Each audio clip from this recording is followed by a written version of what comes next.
रात का सफर था। ट्रेन अपनी रफ्तार से दौड़ रही थी। डिब्बे में ज्यादातर लोग सो चुके थे। माहौल में अजीब सी शांति थी। श्री रमेश वर्मा, एक मशहूर बिजनेसमैन, अपनी सीट पर आंखें बंद किए लेटे थे। उनकी आवाज में थोड़ी बेचैनी थी, जैसे कोई चिंता उन्हें सता रही हो। ट्रेन की खिड़की से बाहर घुप अंधेरा था।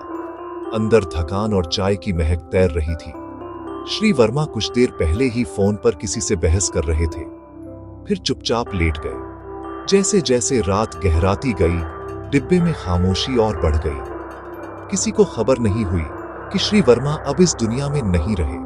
मौत इतनी खामोशी से आई कि किसी की नींद में खलल तक नहीं पड़ा। सुबह सूरज की किरणें आईं, लोग जागने लगे। एक यात्री ने श्री वर्मा को जगाने की कोशिश की, लेकिन उनका शरीर ठंडा और अकड़ा हुआ था। डिब्बे में चीख पुकार मच गई।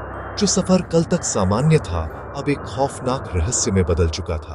ट्रेन के उस डिब्बे में अब डर और दहशत का माहौल था।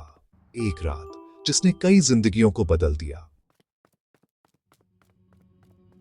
अगले स्टेशन पर ट्रेन रोकी गई। पुलिस और फोरेंसिक टीम ने डिब्बे को घेर लिया। यात्रियों में घबराहट थी। हर कोई एक दूसरे को शक की निगाह से देख रहा था। डिटेक्टिव करण, शहर के तेज तर्रार जासूस, डिब्बे में दाखिल हुए। उनकी पैनी नजरें हर कोने को टटोल रही थीं। करण ने श्री वर्मा के शरीर की जांच की। कोई चोट या खरोंच नहीं।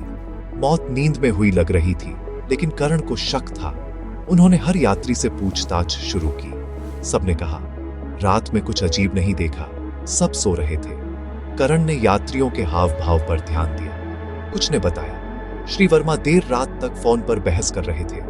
करण ने ट्रेन कर्मचारियों से भी सवाल किए, रिजर्वेशन चार्ट मंगवाया और हर यात्री की सीट, नाम, यात्रा का विवरण नोट किया। करण को यकीन था, कातिल अभी भी ट्रेन में है, डरे हुए चेहरों में छुपा हुआ। करण ने रिजर्वेशन चार्ट और टिकटों की जांच शुरू की। वो जानना चाहते थे कौन आसानी से श्री वर्मा तक पहुंच सकता था। उन्होंने ट्रेन के रूट और स्टेशनों की टाइमलाइन बनाई। कौन कब सोया, कौन जागा, किसने टॉयलेट इस्तेमाल किया। यात्रियों के बयान विरोधाभासी थे। किसी ने गलियारे में एक शख्स को टहलते देखा, लेकिन चेहरा याद नहीं। किसी को लगा उसने टोपी पहनी थी, किसी को शॉल। करण ने इन बयानों को टाइमलाइन पर नोट किया। श्री वर्मा का टिकट आखिरी समय में बुक हुआ था। क्या कातिल को पहले से पता था? करण ने श्री वर्मा के फोन रिकॉर्ड्स की जांच के लिए टीम भेजी। साधारण सी टिकट जांच अब एक जटिल पहेली बन चुकी थी।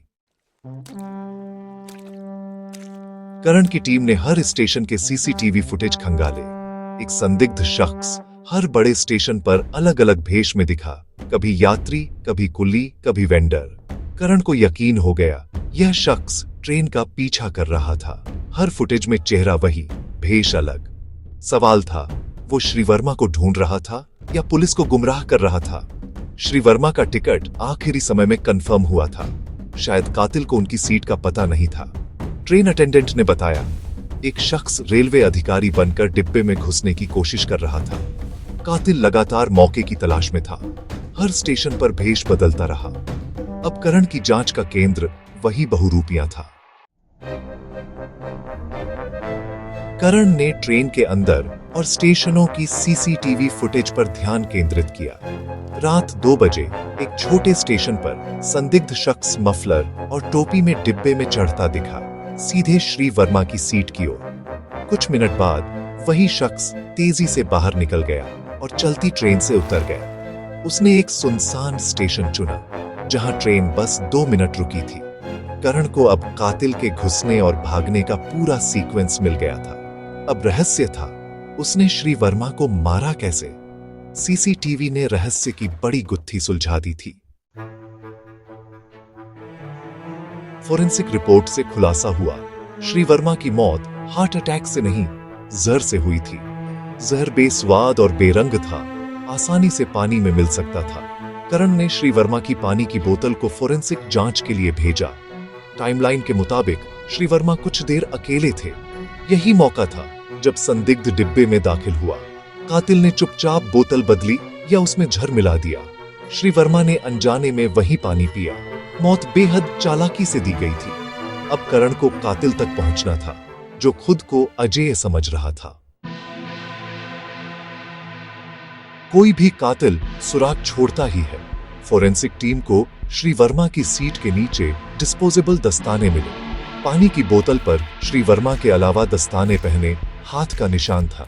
बोतल के ढक्कन के नीचे एक छोटी सी खरोंच मिली, जैसे किसी औजार से खोला गया हो। कूड़ेदान से एक कैंसिल टिकट मिला, जिस पर वही खरोंच थी। करण ने दोनों निशानों का मिलान किया, वो एक जैसे थे। कातिल ने पहले टिकट बुक किया, फिर प्लान बदलकर भेष बदलने लगा। दस्ताने, बोतल और टिकट, 3 सुरागों ने कहानी को जोड़ दिया। कैंसिल टिकट विजय सिंह के नाम था। पुलिस ने पता लगाया, विजय की बर्बादी के पीछे श्री वर्मा का हाथ था। विजय ने बदला लेने की ठान ली थी। महीनों तक साजिश रची, जहर और भेष बदलने की कला सीखी। जैसे ही श्री वर्मा की ट्रेन यात्रा की खबर मिली, विजय ने अपना प्लान अमल में लाया। उसने हर स्टेशन पर भेष बदलकर श्री वर्मा की तलाश की, अपनी पहचान दांव पर लगा दी।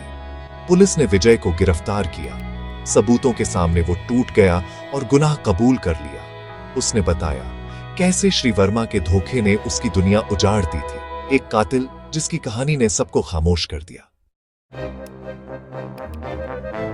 विजय सिंह की गिरफ्तारी के साथ ट्रेन में कत्ल का रहस्य सुलझ गया। डिटेक्टिव करण की सूझबूझ की चर्चा हर जगह थी। इस केस ने रेलवे सुरक्षा में सुधार की नींव रखी।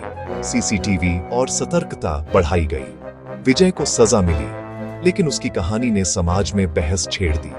क्या वर्मा के धोखे ने भी अपराध में भूमिका निभाई?